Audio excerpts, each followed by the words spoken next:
Padre Santo, en el nombre de Cristo Jesús, alabamos tu nombre, Señor, no nos cansamos de hacerlo, nos gozamos en tu presencia y, Señor, clamamos para que sea tu Santo Espíritu en este momento, porque venimos a tus pies, venimos, Señor, a postrarnos en adoración, en gratitud, pero también, Señor, con hambre y sed de aprender más, de recobrar, Señor, algunas cosas que a veces hemos olvidado, hemos extraviado, Señor, en el camino, pero también, Padre eterno, para buscar obedecerte más y buscar conocerte más, porque, Señor, eres el todo de nuestra vida, eres el que llena, eres el que nos rodea, eres el que nos sostiene. ¿Cómo no conocerte y buscar tu rostro?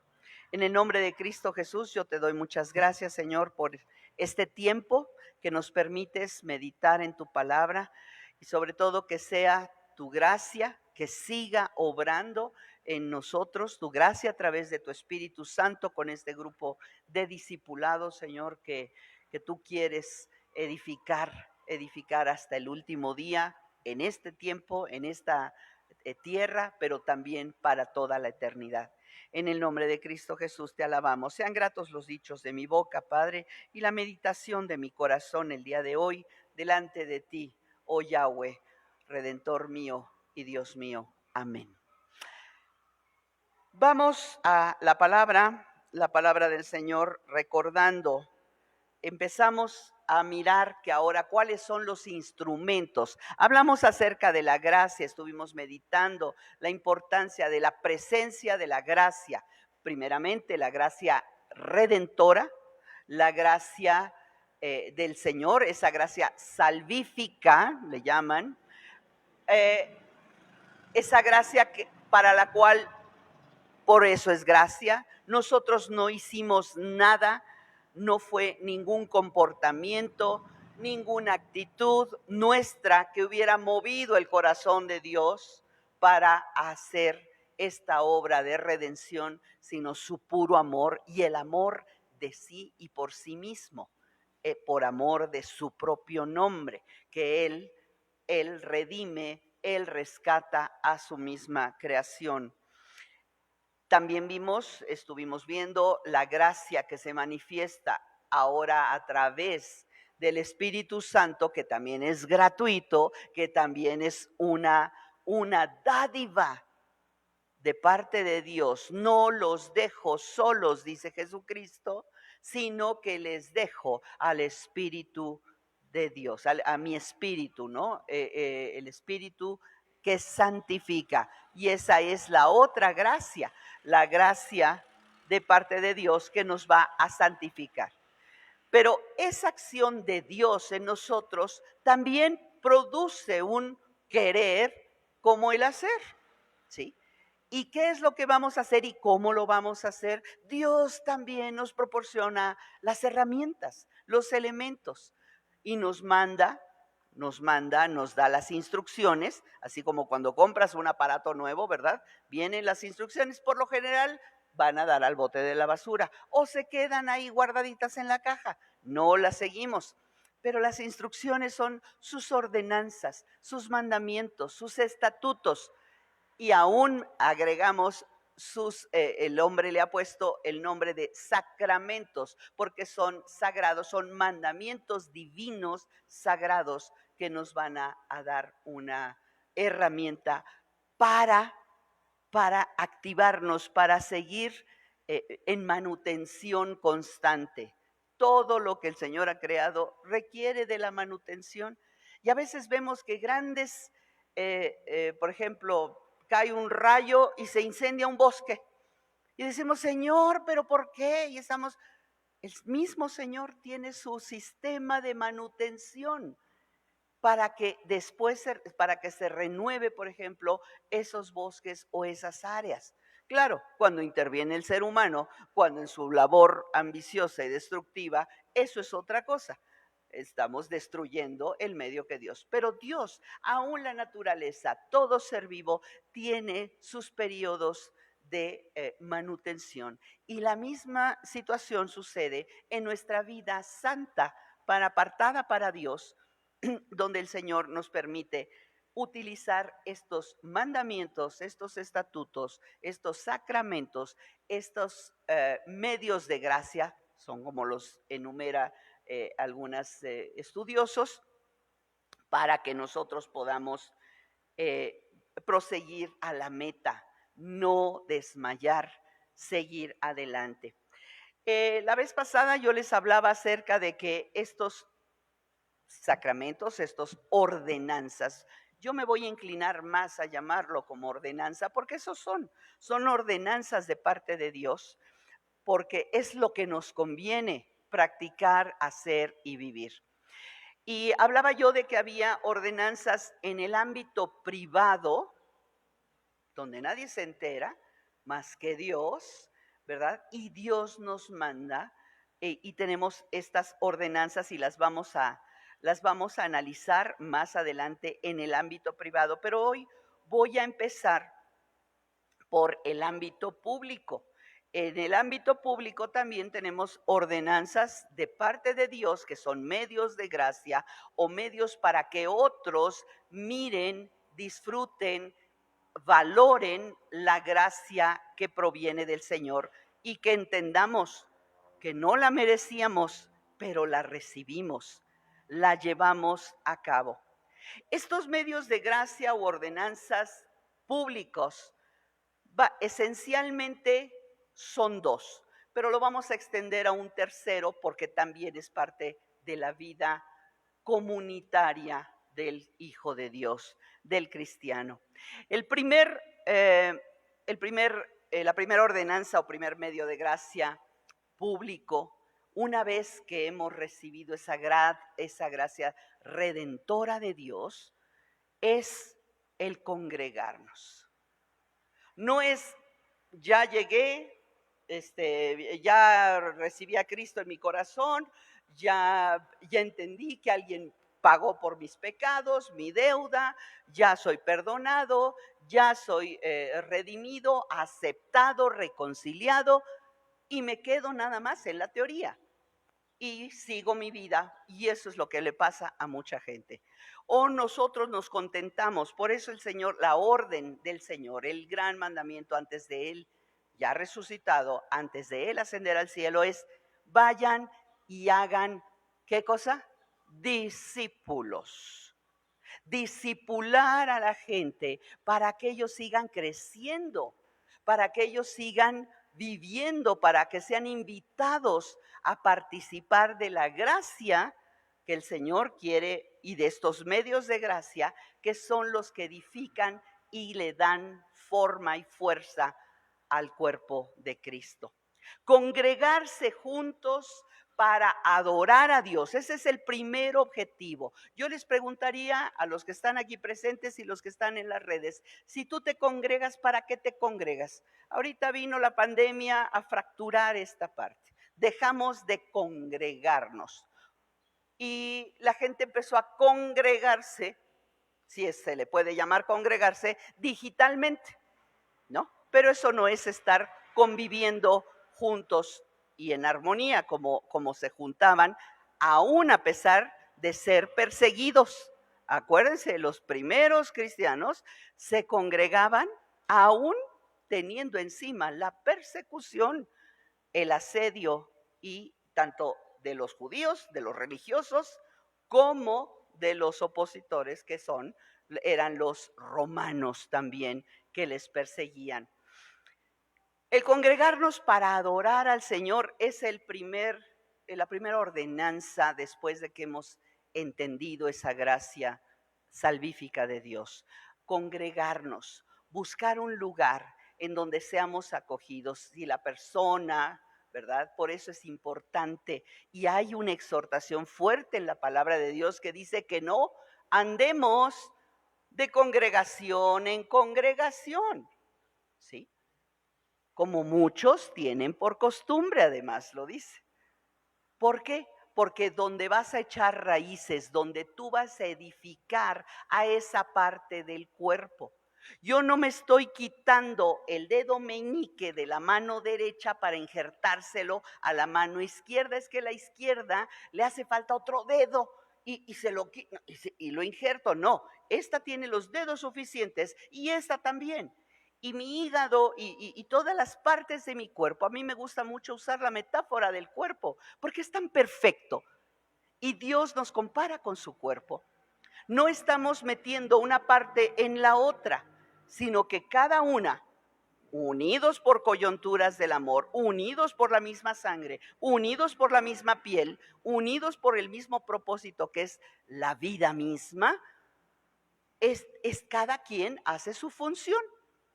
Y el Señor puso ciertas células en cierto sistema, es para una función específica. Y si el Señor te trajo a este lugar o en el lugar donde tú te congregues, es con un propósito, porque ahí vas a ser justamente de utilidad, ahí vas a crecer, te vas a multiplicar y vas a hacer la función para la cual el Señor te envía. Los nuevos creyentes tenían o tienen que ser fortalecidos, animados, guiados, instruidos en el contexto de la adoración congregacional, es decir, en el concepto de grupo. Porque estos llaneros solitarios, ay no, yo ya recibí, el Señor me habló. Imagínense que Pablo, el Señor le llamó y le dijo a él, ¿qué quieres que haga? Bueno, pues ya lo sanó, se bautizó y va y se encierra. Y no hace aquello para lo que el Señor le envió. Pues hoy no tendríamos las cartas, hoy no tendríamos el consejo de parte de Dios. Yo sé que el Señor hubiera levantado a alguien más, pero el propósito de Dios es perfecto. Es importante entonces que estos nuevos creyentes, y a ti te pregunto, si echas memoria atrás, ¿qué fue lo inmediato que hiciste después de que creíste, de que amaste al Señor, te dejaste amar por el Señor y entendiste, le entregaste tu vida a Jesucristo? No quiero llamarlo, hiciste tu oración no, sino que verdaderamente hayas dicho, Señor, ya de aquí para adelante, solo contigo. ¿Qué fue lo primero que hiciste? Buscar dónde congregarte. A ver, yo solo sé que el Señor me ha salvado. Yo solo sé que Cristo, ¿sí? Me quiere, me ama de tal manera que dio su vida por mí. Pero yo necesito saber más, yo necesito instruirme más y necesito estar en otros que tengan la misma visión, el mismo deseo. ¿Qué sucede? A ver, ¿qué sucedería a los chavos que ya van en la universidad? ¿Qué pasa cuando nos juntan? Pues sí, en el tronco común. El tronco común es cuando carreras afines o semejantes llevan más o menos las mismas bases, ¿no?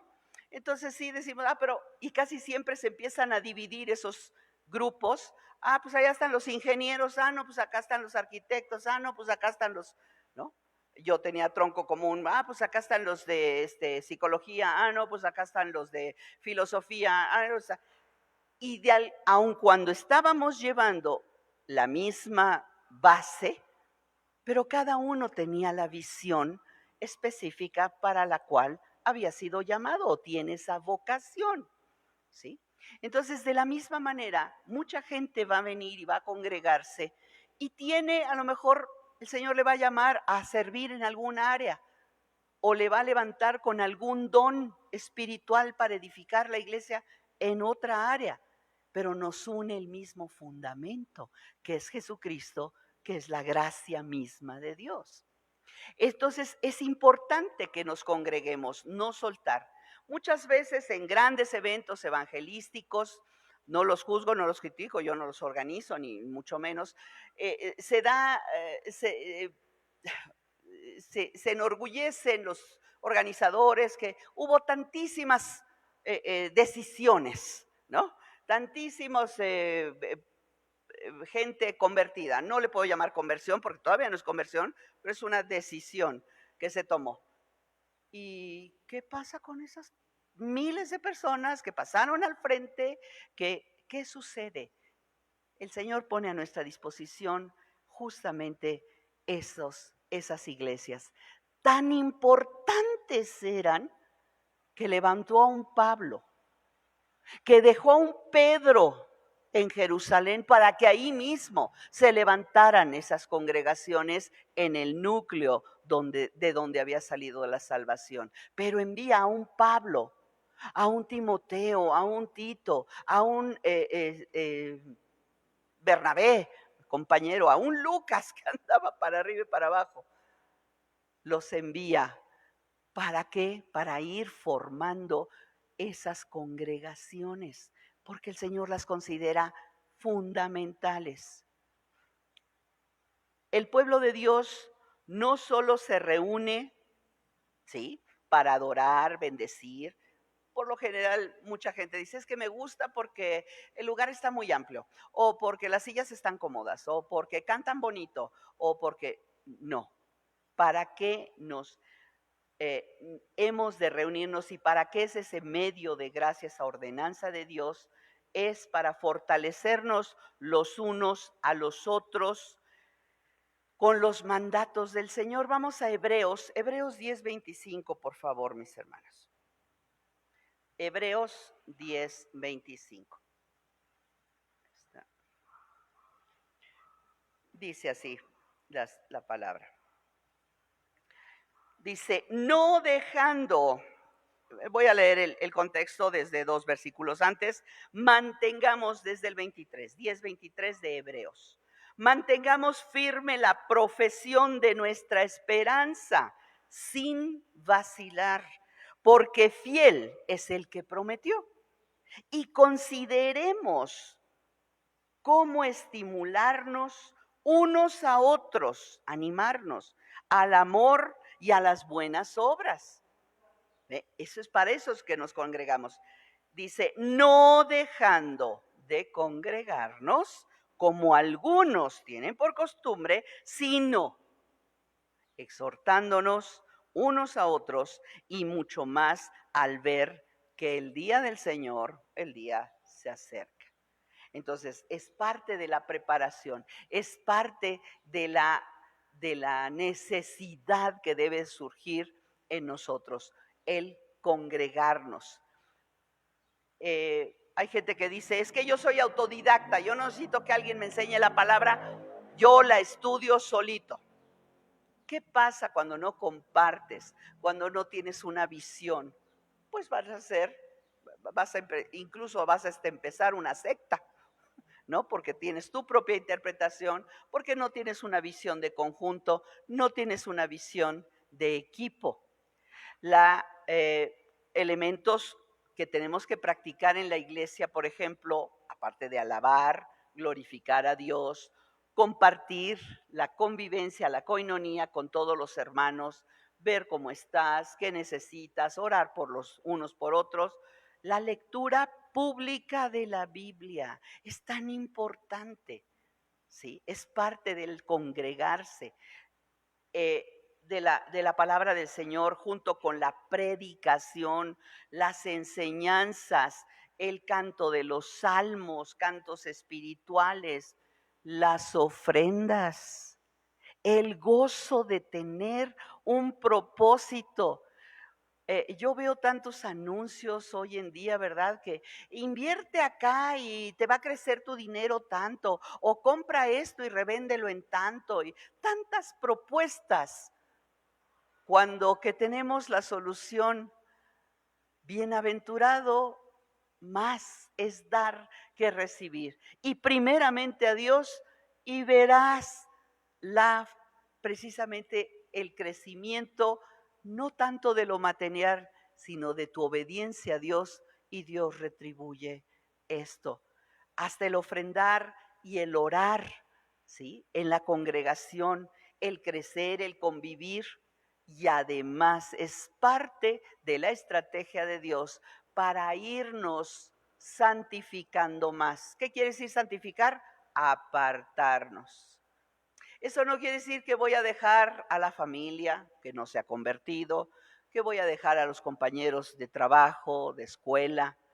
Sigo conviviendo, sigo compartiendo, pero lo más importante de mi vida sucede aquí. El objetivo de mi vida está aquí. La mayor parte de los pensamientos de mi vida están aquí. Pero eso sucede solamente cuando hemos pasado y entendido y enseñado y discipulado que ese es el propósito.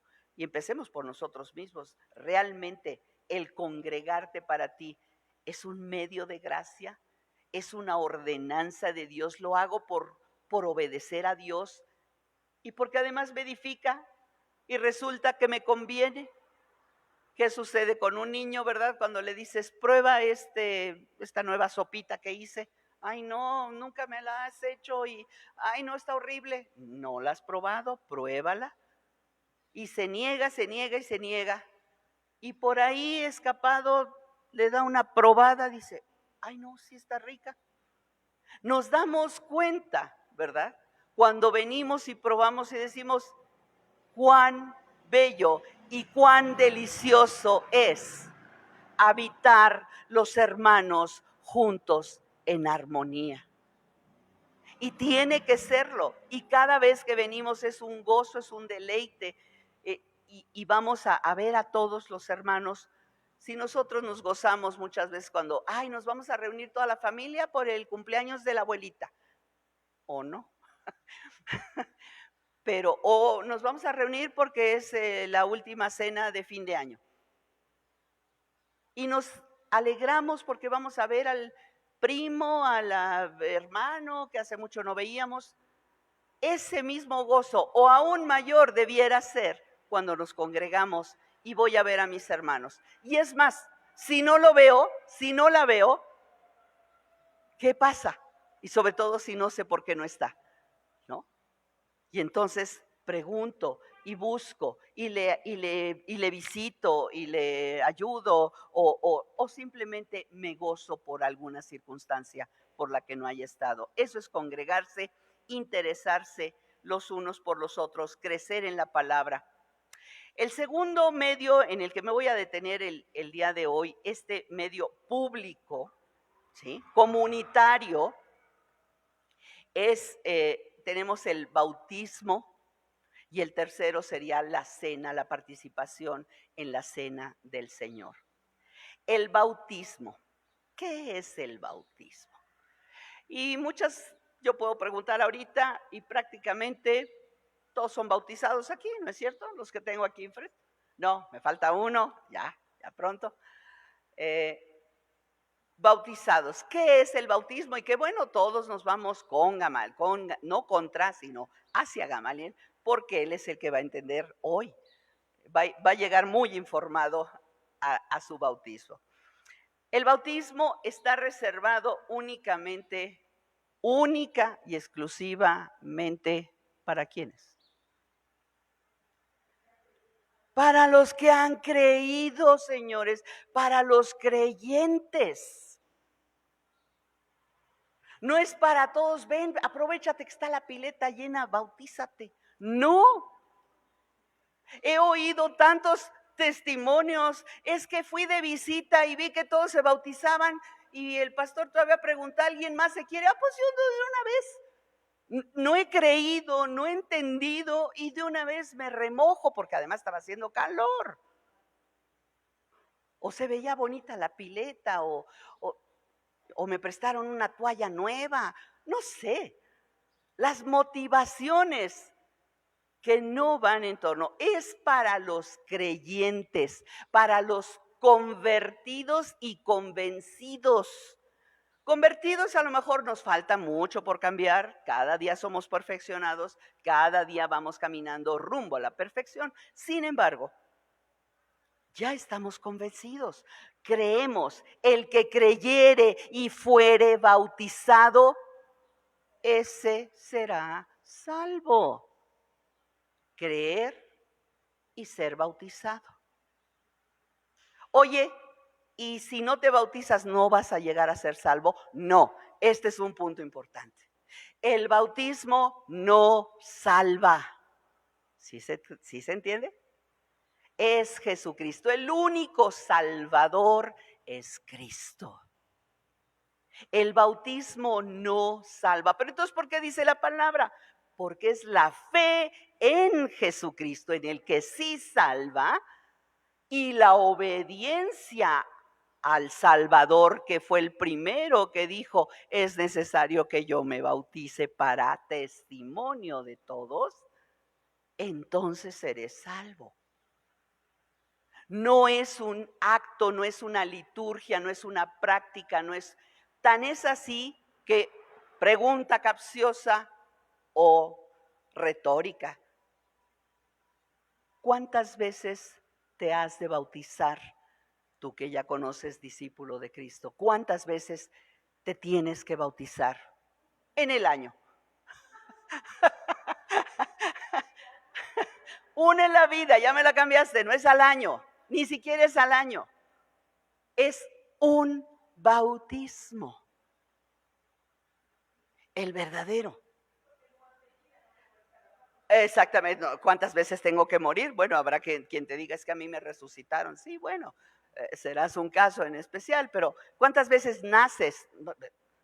En realidad, los hijos de Dios nacemos 2 veces, ¿no? Nacemos en lo físico y renacemos, que nos invita. Pero es correcto, es un bautismo, un solo bautismo. No es una vez, ay, mira, es que como ando de congregación en congregación, ay, es que mira, sí, ahora, es que allí, es que en esta nueva congregación donde estoy, hace unas oraciones tan bonitas el pastor allí en el agua, que yo me voy a bautizar. No, sabes que yo me bauticé con agua helada. Quiero sentir que se siente con agua calientita. O la primera no me limpió bien, como que no estaba buena esa agua y no me lavó bien. Mis amados, ahorita nos reímos, pero son conceptos, yo sé que a nivel de discipulado, pero tenemos porque lo vamos a transmitir y nosotros mismos lo vamos a vivir. Son cosas que necesitamos rememorar qué es precisamente esta ordenanza de Dios, este medio de gracia, ya congregándonos. Esto es otra cosa importante. Yo no voy a bautizar a alguien que no se congrega aquí. Bueno, no yo, el pastor. No vamos a congregar a alguien que no se congrega, que no pertenece, que no se ha identificado, que no ha crecido en la gracia junto con nosotros, que no se congrega aquí. Entonces, por eso primero es congregarse, es amoldarse, echar raíces, dice la palabra, que nos siembra en sus atrios y echamos raíces ahí empezamos a crecer. Pero tenemos que ser entonces bautizados únicamente para los creyentes. El que no cree solamente se remoja, solamente sigue la corriente, solamente no es un verdadero bautizo. No es para infantes. ¡Auch! Hay congregaciones, hay denominaciones que sostienen que los niños sí han de ser bautizados. Descartamos, por supuesto, la tradición popular, que al contrario te dicen, hay que quitarle los cuernitos. No tiene nada que ver, no es bíblico. Pero algunas congregaciones evangélicas que sostienen que si todos pasaron por el mar y fueron bautizados por el mar que se abrió cuando salieron de Egipto, y todos, dice, fueron bautizados, entonces hay que bautizar a los niños, porque todos fueron bautizados. Otro argumento, se los digo porque nosotros como discípulos tenemos que entender qué argumentos nos presentan. Anteriormente, la Biblia en el Nuevo Testamento, en el Nuevo Pacto, nos dice, vosotros que fuisteis circuncidados, le está hablando a los judíos. Los judíos no se bautizaban, sino se circuncidaban como señal del pacto y era Eso les hacía pertenecer al pueblo de Dios. ¿A qué edad los circuncidaban? Bueno, depende, pero ¿a qué edad normalmente el judío circuncida a sus miembros? Chiquititos, al 8º día de nacido, que es cuando le ponen el nombre por tradición, etcétera, y es como es recibido como miembro del pueblo judío. Entonces, este es otro argumento que dicen algunas denominaciones y dicen, ya ves, los circuncidan desde chiquitos para hacerlos miembros. Otra de las cosas, el bautismo no es una tarjeta de membresía. Es que yo ya no quiero pertenecer a esta iglesia, entonces ya dejo la tarjeta y voy y me busco otra tarjeta de membresía en otra iglesia y me rebautizo en otra iglesia. Este es un acto que solamente corresponde a los que se arrepienten y creen y quieren obedecer a Dios. ¿Qué dice Hebreos 2:41, por favor? Perdón, Hechos 2:41. El libro de los Hechos está lleno de estas citas. ¿Por qué? Porque pues, es el inicio de la iglesia. Dice, y entonces, no vamos a leer, y muchas palabras testificaba, les exhortaba, diciendo, sed salvos de esta perversa generación. Este es Juan el Bautista. Y entonces los que habían recibido, fíjense, primero, recibido su palabra, fueron bautizados y se añadieron aquel día como 3,000 almas. Esto es hermoso cuando vemos aquí, es Pedro el que está hablando, perdón, es Pedro, estoy diciendo Juan, no, es Pedro el que está hablando, predicando, recibieron las palabras, oyeron de Jesucristo. Recibir las palabras es atesorar esa gracia que nos viene a salvar. Dice, y entonces fueron añadidos y fueron bautizados, se sumergieron. Ahorita vamos a ver más profundamente esto. ¿Qué dice ahí mismo en el 18:8 de Hechos? 18:8.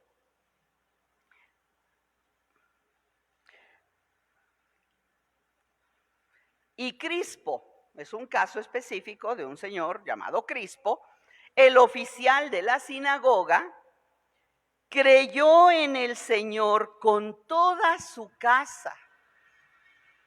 Y muchos de los corintios al oír creían y eran bautizados. Entendemos que es la conjunción de que solo es para los que creen, los que se han arrepentido, los que atesoran esa obra, esa palabra viva que viene a darles vida a sus corazones. Es precisamente el bautismo que viene a reforzar públicamente nuestra convicción de lo que ya sucedió antes. Antes ya tiene que haber tenemos que haber creído antes de bautizarnos. En muchos lugares estaba yo mirando y leyendo que en muchos lugares pasen a bautizarse y les predican por primera vez ya en el agua. Esto no es tan simultáneo. Tienes que creer, como dice aquí la palabra, y recibir primero la palabra, creer primero la palabra, y entonces decir, Señor, ¿qué quieres que haga? Pablo, fariseo de fariseos, estudioso de la ley, era a los pies de los mejores maestros, estuvo aprendiendo. Y cuando él le pregunta al Señor, ¿qué quieres que haga? Y entonces el Señor envía a un siervo para que lo bautice, para que lo sane de esa ceguera temporal que tuvo y después pero Pablo fue bautizado después. Tenía años en la palabra, pero no le había caído el 20, si podemos usar esa expresión. No había entendido. Es para reforzar el bautismo. Viene a reforzar la convicción de seguirle. Si después de salir de las aguas del bautismo no salimos convencidos de que de aquí ni un paso para atrás, entonces no fue un bautismo verdadero. También vamos a ir viendo la cena del Señor. Esta la vamos a ver la próxima vez. Quiero ahondar un poquito más en este bautismo. Dice la palabra del Señor, entonces, este bautismo va a venir a ser un signo, un sello de la alianza, de la gracia de Dios con nosotros. Su gracia está aliada y es un testimonio público, personal y público, de que estoy aliado con el Señor, aliada con el Señor. Es la palabra visible de Dios de que somos limpiados en la sangre de Cristo. Fíjense bien, 1, limpiados con la sangre y en la sangre de Cristo. 2, sepultados, por eso es por inmersión, sepultados con Él en la muerte. Señor, muero a mi vieja naturaleza. ¿Sí? Retomo. Primero es la palabra visible de que somos limpiados, por eso es agua. Limpiados por la sangre de Cristo. Solo la sangre de Cristo limpia nuestras vidas, nuestros corazones. Sepultados juntamente con Él en su muerte. ¿Y qué más? Qué bueno, ¿verdad? Esperemos que salga del agua. Y resucitados con Él a una nueva vida. Y saliendo de ahí, por lo general, acostumbramos a orar para que reciban la plenitud del Espíritu Santo y empiece esa nueva vida para fortalecimiento. Qué interesante. Alcanzamos a entender, no es nada más subir la escalerita, bajar y, ay Señor, qué fría está el agua, o me voy a ir para adelante o para atrás, me tapo la nariz o no, se me va a transparentar la ropa o no.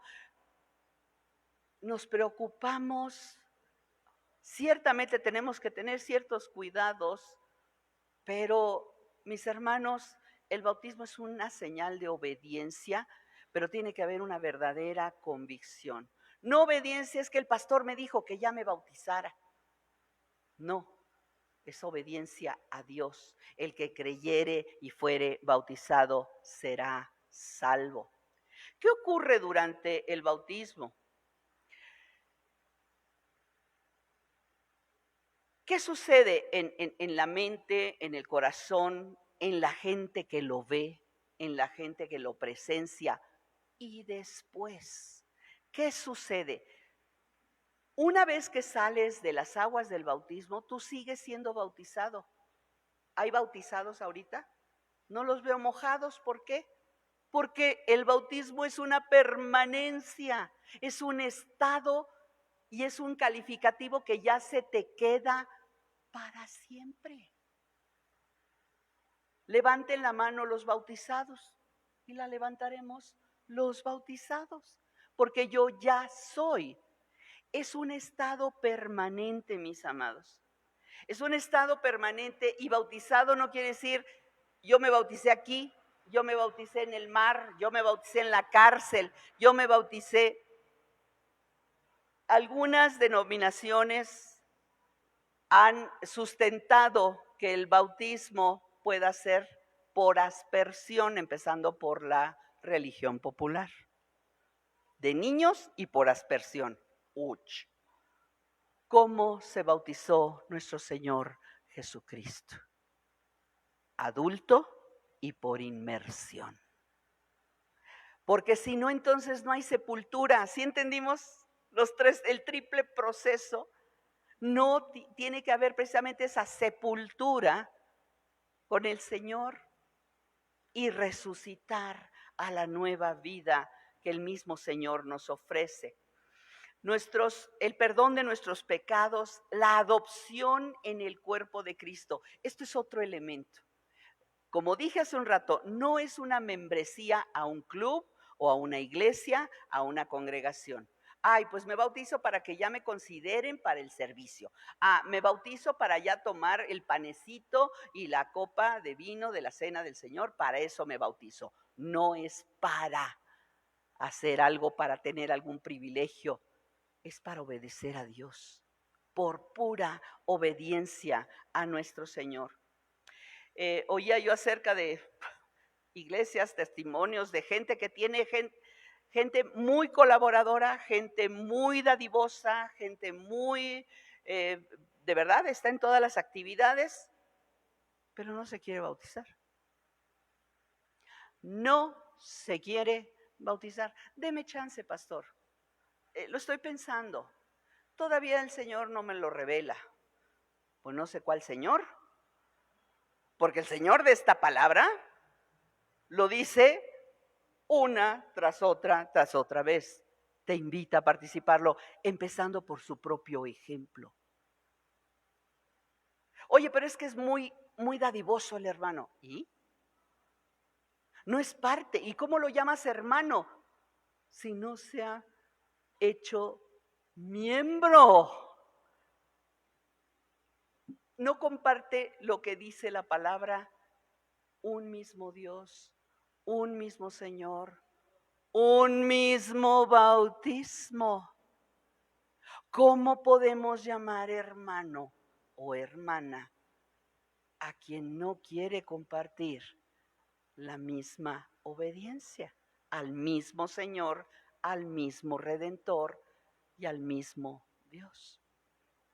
Qué fuerte, porque nos habla de que ese bautismo, aparte de que nos va a dar una pertenencia, pero al cuerpo de Cristo. Ahora sí pertenezco, soy igual que ustedes, he participado de la misma bendición.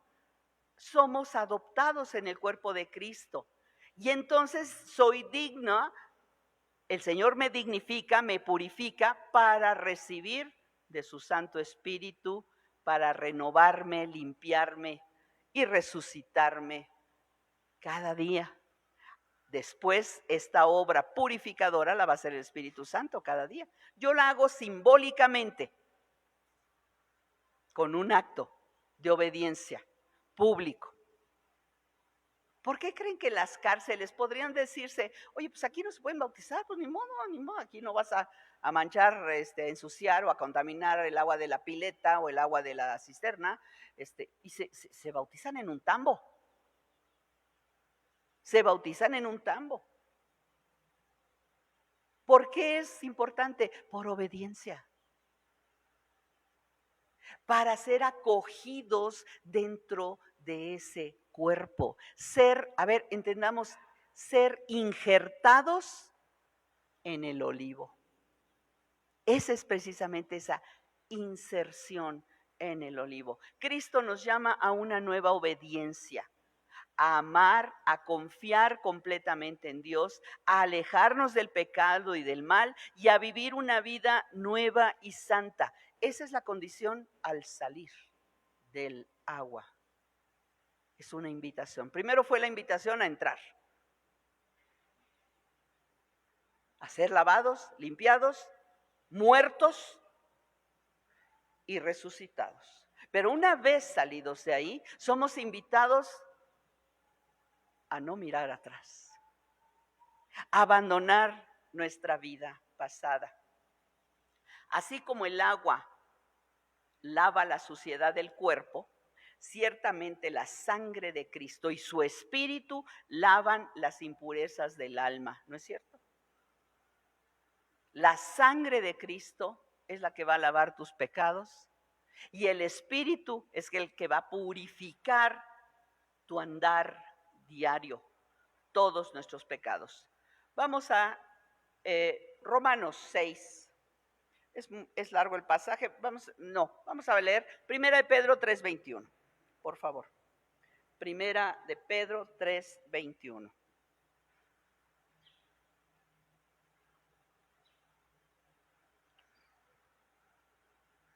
Y correspondiendo a esto, dice, el bautismo ahora nos salva, o salva, de aquí se agarran unos para decir que salva el hecho de bautizarse, no quitando la suciedad de la carne, sino como una petición a Dios de una buena conciencia, mediante la resurrección de Jesucristo, quien está a la diestra de Dios, habiendo subido al cielo después de que había sido sometidos los ángeles, autoridades y potestades. Entonces nos habla aquí de que a través del bautismo, mediante la resurrección de Cristo, si yo no he entendido el evangelio, Cristo vino y siendo perfecto, siendo sin pecado, se entregó por nosotros, tomó nuestro lugar, murió por nosotros y resucitó por nosotros. Entonces no entiendo el bautismo. No voy a entender este bautismo.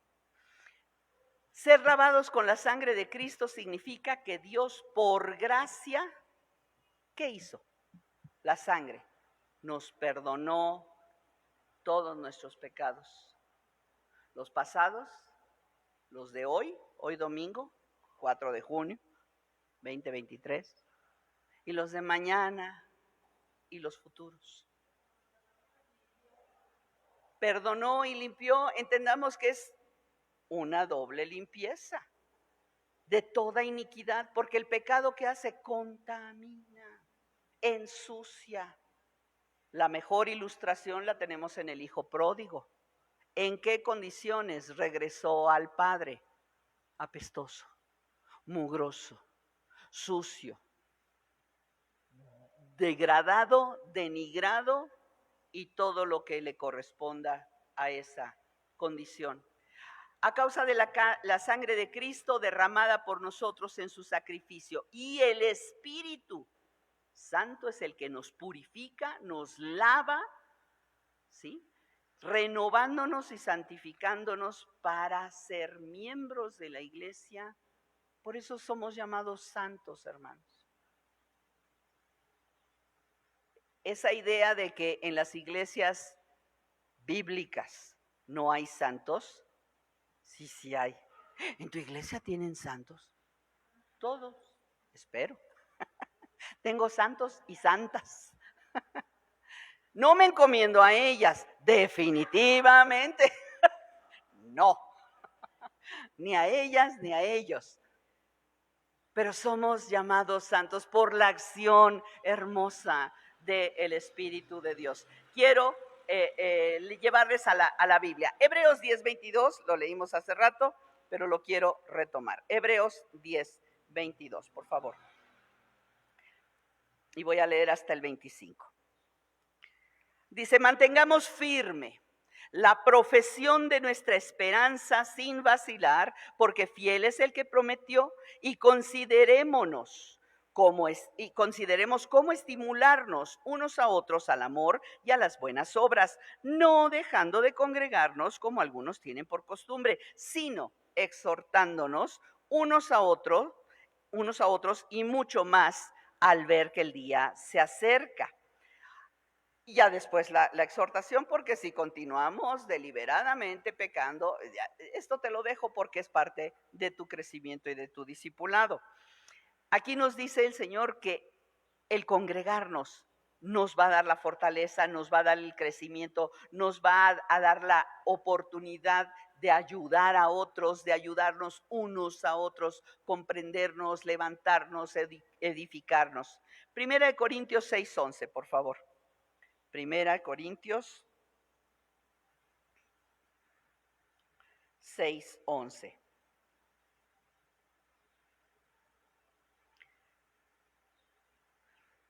Y esto hay una enumeración en los versículos anteriores de puros pecados que son conocidos porque los teníamos en nuestra vida pasada. Pero dice la palabra del Señor, esto erais algunos de vosotros.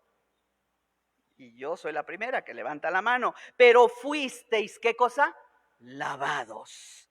Pero fuisteis, ¿qué cosa? Santificados. Vemos la doble acción. Santificados, pero fuisteis justificados en el nombre del Señor Jesucristo y en el Espíritu de nuestro Dios.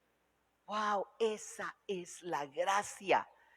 Y el bautismo como tal es un medio de esa gracia o una consecuencia de la gracia de Dios que me lleva a mí a obedecer al Señor.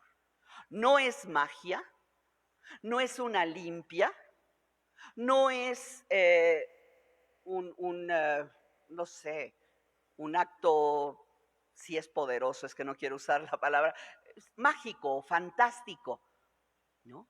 Sino que verdaderamente es una obediencia al Señor para que Él entre y haga toda su preciosa obra. Y finalmente Salmo 51, me encanta este salmo. Dice el Señor, Salmo 51, lo conocemos todos, vamos a leer una parte de este salmo. Y voy a leer desde el principio, perdónenme, porque es de verdad muy, muy nutricio y alentador. Ten piedad de mí, oh Dios, conforme a tus misericordias, conforme a lo inmenso de tu compasión, borra mis transgresiones. Lávame por completo de mi maldad y límpiame de mi pecado. Brínquense hasta el 6, perdón, hasta el 7. Purifícame con hisopo y seré limpio. Lávame y seré más blanco que la nieve. Se los dejo de tarea para que en casa hoy en la tarde, si tienen en audio, pónganselo en el audio y después díganlo ustedes y después escríbanlo o vuélvanlo a leer, porque verdaderamente es el clamor de alguien que anhela ser lavado, purificado, justificado, santificado. Y el Señor ya ha hecho la obra y recordarlo verdaderamente no nos hace más que caer de rodillas en gratitud al Señor y en alabanza. Quiero permitirme, y se los he pedido en un principio, que 2 personas pasen a decirnos qué simbolizó en ese momento y hacia adelante el haberse bautizado. Bautismo en agua. ¿Qué sucedió? No quiero agregar más para no influir en estos testimonios. Le pedimos a mi hermana Eva, por favor, si quieres compartirnos de tu testimonio, hermanita. No, aquí para que. Sí, gracias. Gracias, yo lo sé. Buenos días, hermanos y hermanas. Bueno, yo me bauticé en agosto del 2010, que llegué en el 2009.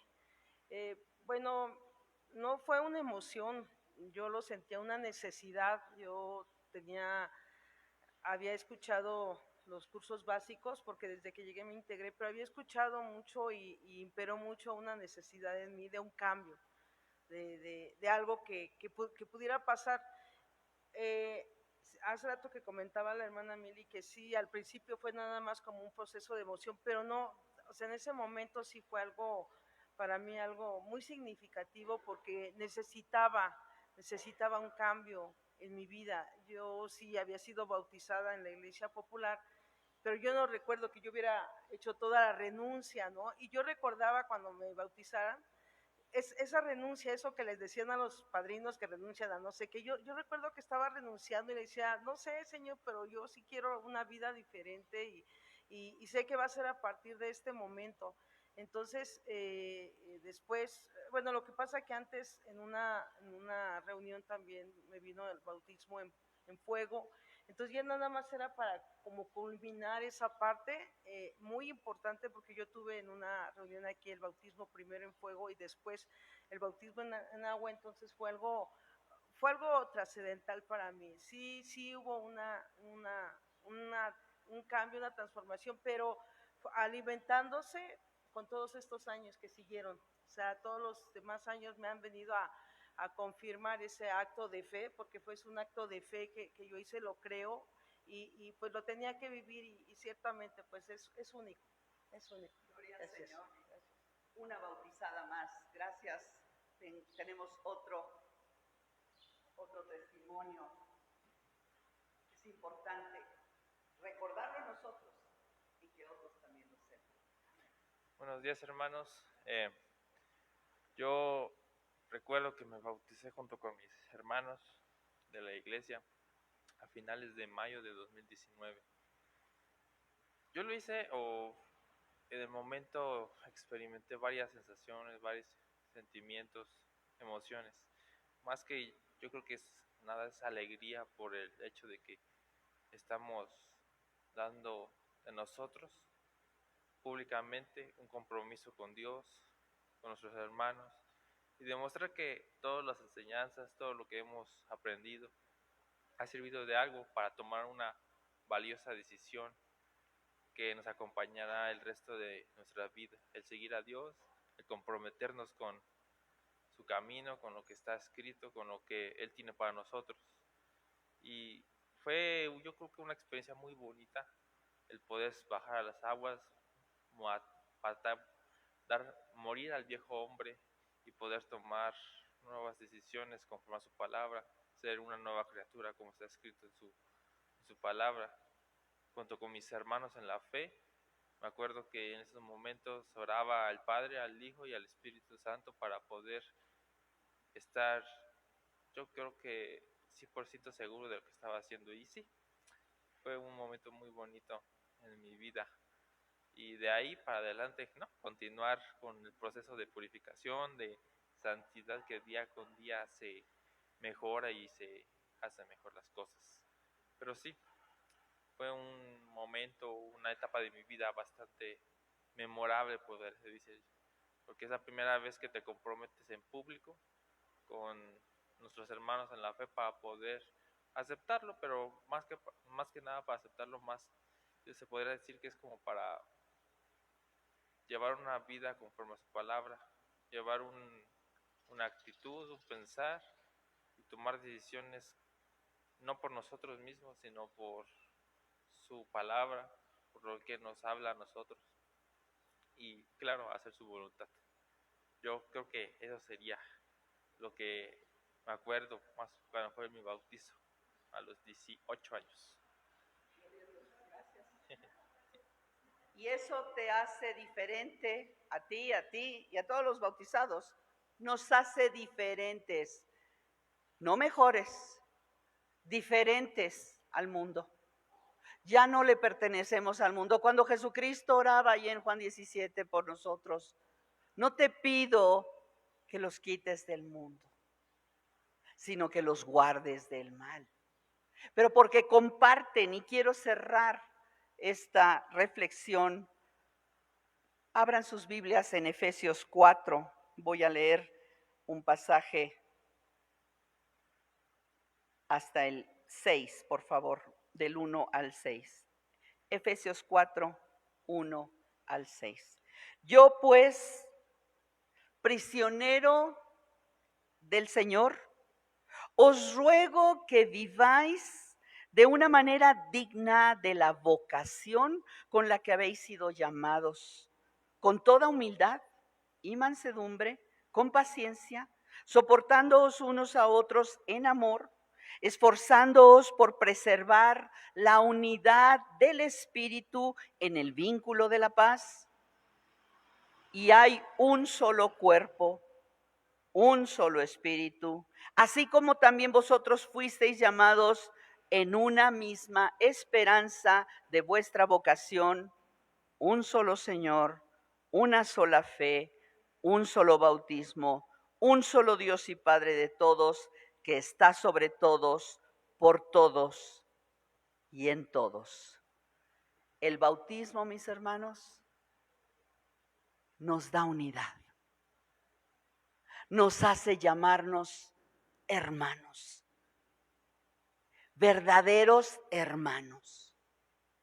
Hermanos en esta nueva vida, en este renacer, en este haber vuelto como Nicodemo al vientre de su madre, tan difícil que le fue entenderlo y nos pudo haber costado trabajo a nosotros. Pero en tanto, y es una forma también simbólica de salir de un vientre húmedo de la madre, renacer, como lo señalaba Francisco hace un momento, una nueva criatura. A esto nos ha llamado el Señor y esto nos da la obediencia al Señor.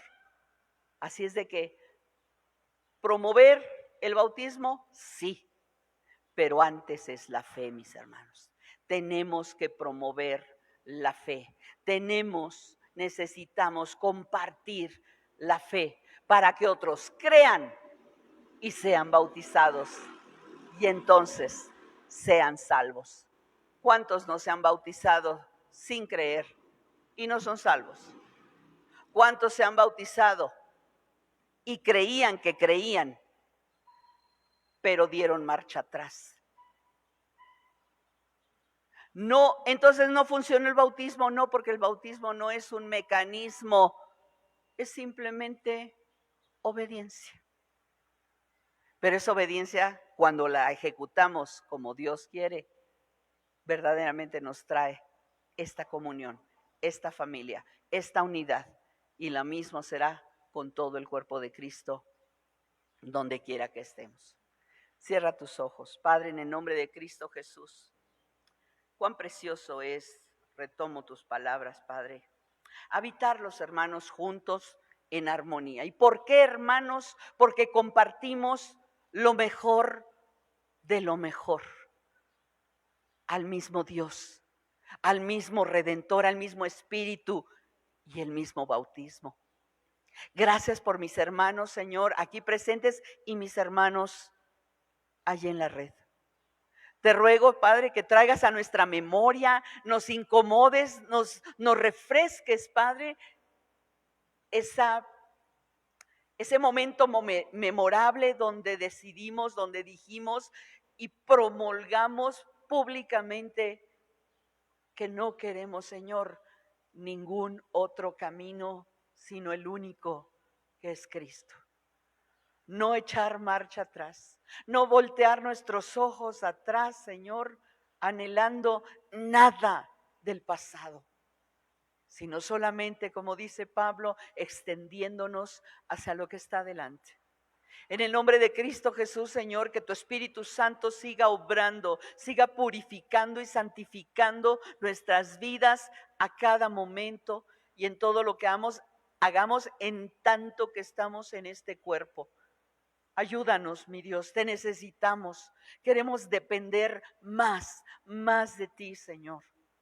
Gracias por esta preciosa oportunidad y de ser imitadores de ese Cristo amado, de ese Cristo que no negó, que no admitió que su primo, que Juan, no le bautizase, sino por el contrario, tú le dijiste, es necesario hacer esto.